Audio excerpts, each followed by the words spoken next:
Good afternoon. Nandito po tayo ngayon sa Jim's Kitchen at iba pa. Ngayon po magluluto tayo ng bopis. Pasok po tayo sa kusina namin. Nang una, mainit na kawali. Puso na may atay. Red bell pepper. Carrots, onion, garlic. Kakainin ko ito mamaya. Hindi kasama yung iklog. Tapos suka, patis, siyempre, oil. Nakalimutan ko yung Tagalog ng oil. Tapos nakalimutan ko ang ang gulo ng cabinet namin. Paminta at ang nahulog kong Ajinomoto. Sana po natin.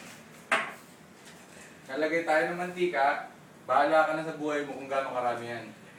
Pero yung tama lang. Ayan. Ito na po ang mantika.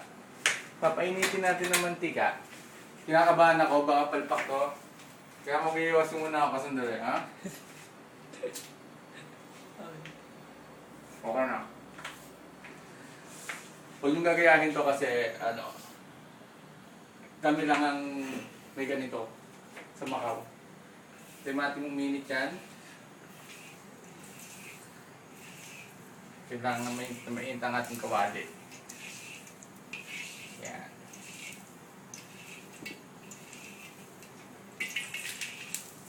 Siyempre, para matansya mo kung gaano kainit, nalagay mo yung palad mo.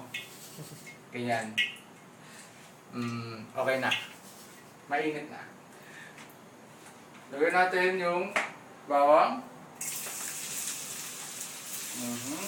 Bawang. Kaya mo, mainit na yan.